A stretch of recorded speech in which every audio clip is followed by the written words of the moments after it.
The financial papers, let's have a glance at that. What are we looking at here? Some are reporting on the strong performance of Chinese hedge funds this year amidst this market rally. Looking at industry data, Securities News says their average returns have hit nearly 25% year to date. Meanwhile, you have funds using quantitative strategies, reporting returns here of 28%, outperforming discretionary funds. Yeah, so certainly there's a lot of certain, there's so much animal spirits, right? It's not just the equity market, right, that we've been talking about. Yeah. And we're getting to a pretty interesting sort of milestone here as well. If you bring up the chart, for the first time, the amount of money pouring in and out of China in search of investment opportunities is actually exceeding the value of goods and services its trade engines generate as well. So you talk about the hot stock rally, heavy trading of Chinese banks in terms of short-term debt have really contributed to the increase when it comes to these cross-border money movements, Dave. Yeah, let's get the context here and what this perhaps means for efforts to internationalize the currency, among other things. Tian Chen, who leads our Asia FX and rates coverage here, is here with us on sets to just help us understand. I think we'll start with a simple question. How do all of these things actually aid China's efforts to challenge dollar dominance? Yeah, that's a good question. So overall, the long story short, this development just means that China's efforts of opening the market have been bearing fruit, and that eventually will feed into its ultimate policy goal of internationalizing the yuan and challenging the dollar's dominance. And right now, it's also happening in an interesting window because now we are seeing this global trend of de-dollarization because people are growing concerned with Trump's policies as well as the dollar's haven status. So China actually has been stepping up the efforts of opening the markets since the start of this year. Of course, this is a multi-year process, but this year we are seeing an acceleration of this push. So overall, we are seeing China setting up a fast payment system with Hong Kong and allowing more, potentially allowing more QD quota. So China is steadily moving towards the goal of letting the flows under the financial account to be more robust. So how does that feed into China's goal of internationalizing the yuan? So it creates a deeper and bigger pool of CNH offshore yuan liquidity pool in the offshore market. And that's going to allow more foreign investors to tap the CNH and to buy onshore assets. So all that will fit into the ultimate goal. But the big caveat is that even though we are now seeing China's financial flows matching the current account trade flows, it's still falling far short behind what we're seeing in the US and Japan. So in Japan, the financial flows versus current account flows, and for the US can easily surpass 10 to 1. For China, it's now 1 to 1. So we're still pretty far away from the development. So, I mean, you mentioned about the surge in financial flows. It's still not anything compared to U.S. and Japan, but how do you see these flows evolving? Evolving going forward, the market players that we talk to, they all say that it's going to continue to increase and eventually it's going to take down, but surpass current account by a more and more significant amount. But they do say that it's going to be a very gradual process because we all know that when China does anything, it's going to be 2 steps forward and 1 step back because it really wants stability. It doesn't want crazy capital outflows in and out, and it doesn't want yuan instability. So it's going to do it very, very gradually to make sure that the protest system is in place. And China still, even after those reforms, they still have the capital controls in place. It's that they're dialing down a little bit. But when they say crazy outflows, they can easily turn the switch on and control the flows very easily. So it's going to be gradual. It's going to be a gradual process. That's a good point. And, I mean, certainly we're seeing momentum, policy initiative. A lot of what you mentioned is also under China's control and their ability to control the pace of opening. What are the primary, whether that's external or internal, challenges or constraints then that then sort of might impede the process? I think the biggest challenge, I wouldn't call it a challenge, but a dilemma. Is because the PBOC almost wants 2 things that are contradictory. It wants liberalization of the market, but at the same time, it wants control of the markets at the same time. So it kind of wants the impossible trinity theory.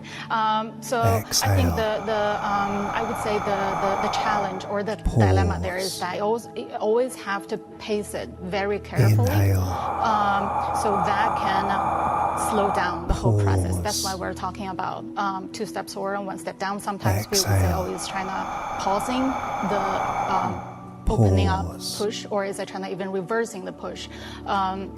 So there are going to be doubts along the way. But overall, I don't think China's going to backpedal the whole reform. But it's just going to be very slow.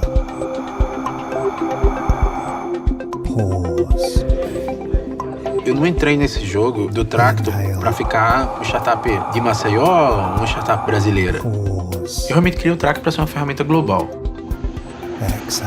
Nesse dia 10 de março de 2013, eu peguei o telefone, liguei para um amigo meu, Gustavo, e disse assim: Gustavo, olha só, tem alguém para me recomendar? Um desenvolvedor? Ah, por quê, Paulo? Cara, eu tô com ideia de um aplicativo para ajudar outros profissionais. Eu tinha uma ideia que eu mostrei ao meu pai, que era assim: era uma calculadora, calculava o valor do trabalho e enviava uma proposta comercial. Que eu tinha feito isso com uma experiência muito grande de ter trabalhado em vários locais. Então, a partir dali, eu calculava o valor da hora, calculava o valor do projeto e eu poderia dar um preço para qualquer pessoa que pudesse me pedir um orçamento.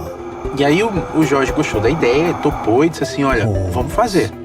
Foi gostando do projeto e disse assim: ó, pessoal, vou me dedicar cada vez mais ao protótipo do Tracto.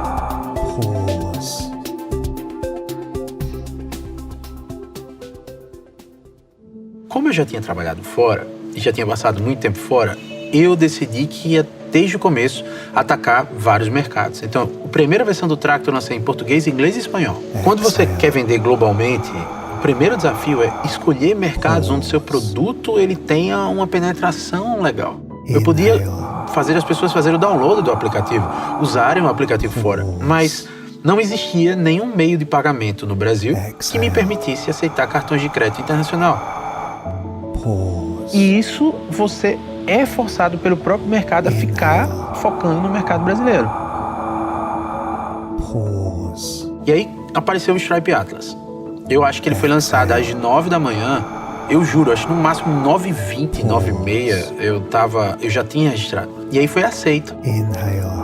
E foi incrível porque, como aqui é tudo common law, então todos os documentos foram mandados por e-mail, eu assinei, voltou, o banco fez um background check rápido ali, liberou a conta. Em 20 e poucos dias, eu acho que foi 23 ou foi 24 dias, a gente estava com a conta aberta, acesso ao Stripe e podendo aceitar cartas vender no mundo inteiro. Eu lembro que foi uma festa no escritório quando a gente conseguiu isso, porque a gente viu que, poxa, foi muito fácil fazer aquele negócio. Eu falei, cara, agora a gente vai. O primeiro cliente internacional da gente, depois que a gente fechou com o Stripe, ele veio tipo 2 dias depois, que foi uma surpresa que a gente teve. Eu conversando com os investidores, eles começaram a ver que a gente poderia vender no mundo inteiro. Se não fosse o Stripe Atlas, eu não teria como vender fora do Brasil. Seria impossível para mim. Porque existem outros métodos de pagamento, mas vender não é só aceitar um cartão. Muita gente confunde isso. Eu preciso aceitar pagamentos de outro país. Mas, na verdade, aceitar pagamento é um pedaço da história. Depois você tem a gestão desses pagamentos. O diferencial de utilização da tecnologia do Stripe é que vai além de aceitar pagamento. A gente está falando sobre uma API, documentação completa, para você poder fazer a gestão de um modelo de negócio baseado em assinatura. A gente viu que é possível escalar o negócio utilizando a tecnologia do Stripe. Eu tenho um mapa global para entender onde estão os meus clientes hoje. Eu posso fazer um cohort, que a gente chama, baseado na API do Stripe. Então, isso tudo, para um CEO, vai entender que se você conseguir ter dados à sua disposição confiáveis, de forma fácil, rápida, você consegue tomar decisões melhores. Aí, beleza, Lucas? Agora sim, gente. O que eu estou tentando mostrar cada vez mais para a equipe é que o Tracto está caminhando para ser uma plataforma global. Então a gente foi desenhada para isso, esse é o plano, a gente vai chegar lá. Porque aonde eu vejo o Tracto chegando daqui a 5 anos é se tornando a plataforma número 1 no mundo inteiro. Eu quero chegar a 1 milhão de assinantes. Esse é um sonho que eu tenho certeza como empresário, isso vale a pena a jornada. 1 milhão de pessoas que a gente ajudou.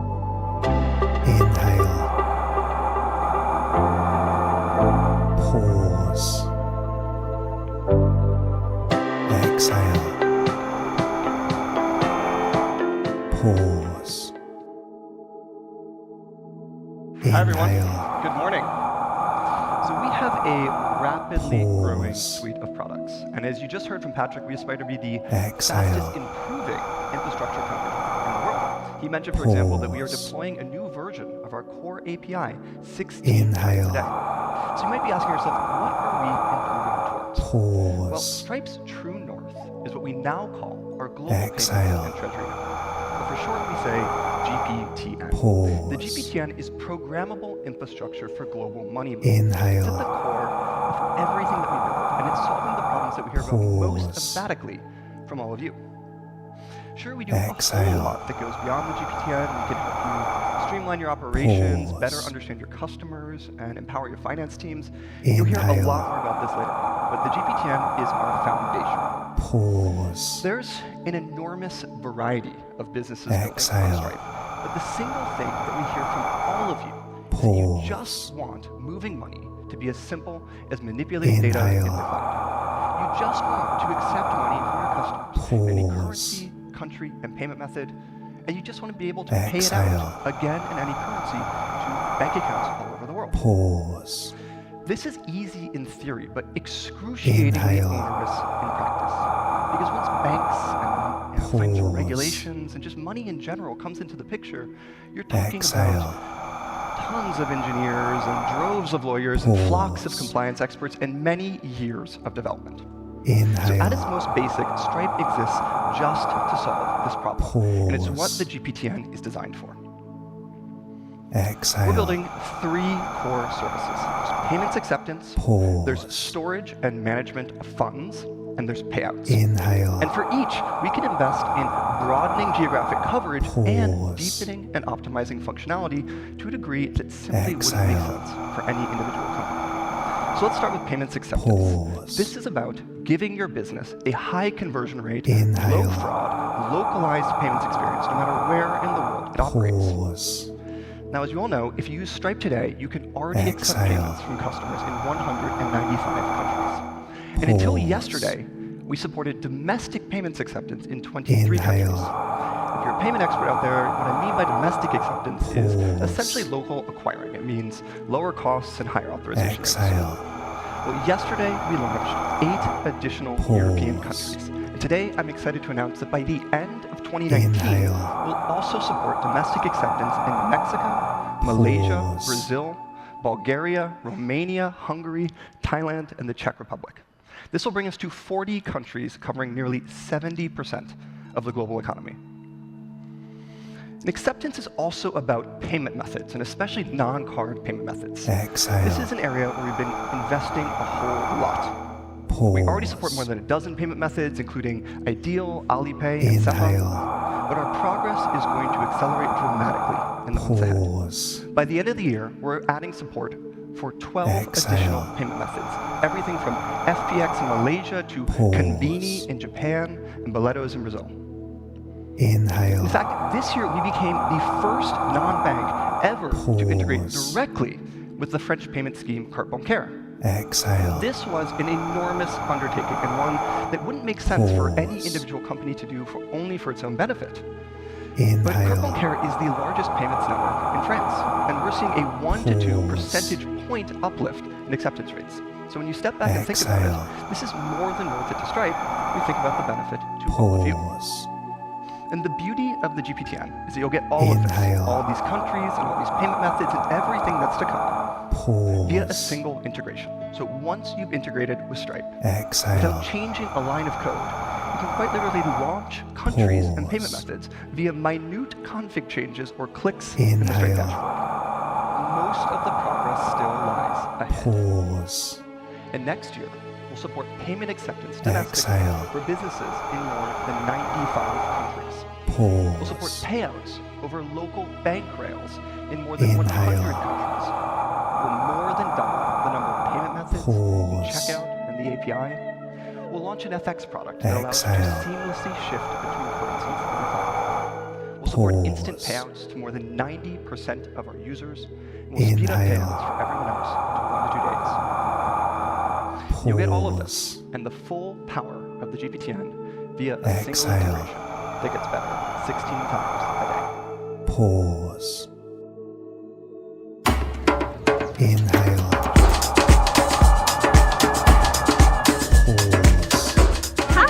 How you guys doing? I'm 34 years old and I'm a business owner. I'm 61 years old. I'm 27 years old. I design women's lingerie. I'm an actor and a stand-up comic. We're from Sweden. Mumbai. Singapore. I just bought something online yesterday. I buy things online all the time. Why? Because I'm lazy and everyone's lazy now. I think when there's just too many steps. When I end up having to go through the whole process of signing up for an account, It turns into like a 10-minute ordeal just to check out. That often can just turn me off and have me leave the whole checkout experience. If I have to go in my bag or go look for my wallet, it's too much. It's like you're laying in bed and then your card is like in your bag in the hallway. It's like, by that time, I'm already deciding, do I even want this anymore? Or have I changed my mind now? When it doesn't feel like a checkout experience. When you get out of your Uber or Lyft and you don't even feel like you're paying. where you can basically like Apple Pay yourself out. You can pre-fill your information and it saves it for you. If something is like a one-click One-click buy. that kind of thing makes shopping online a pleasure. Boom, you made the sale. I'm a repeat customer. It needs to be fast. Otherwise, someone's gonna go, no, I'm not gonna buy this. A seamless checkout will usually take literally less than 30 seconds to pay. Less than 30 seconds. 10 seconds? 10 seconds. 2 seconds. Maybe I'm too ambitious.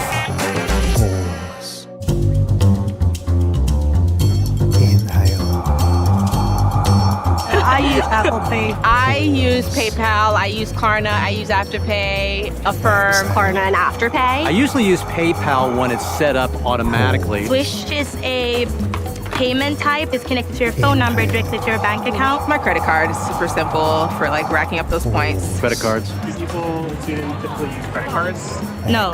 I just think the concept of a credit card isn't one that has permeated India as much. There's something called Paytm and Google Pay are the primary dominating apps to pay right now. I like to use this app called Shopee. It also allows you to pay using this thing called Shopee Pay, which is their own mobile wallet. I usually try to use whatever is the fastest way to pay and get on with my life.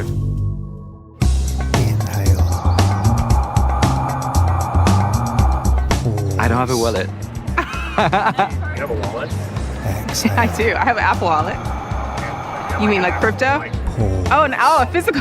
I literally don't carry my wallet around anymore. The only reason why I had a wallet is because Kate Spade has this great sale, but I don't really use it anymore. I do carry a wallet, but I usually have my phone in my hand, so then it's just easy to just lift it and leave. 90% of the time. Yeah, 90. If I'm shopping in person, I use Apple Pay. Everything's in my phone, so I can just tap. Every vendor has this QR code thing, so it's just the easiest thing to scan it on your phone and pay them through Google Pay. It's usually like quicker and more accessible to have my phone. As long as I have a full battery, just charge it and click it and it's done.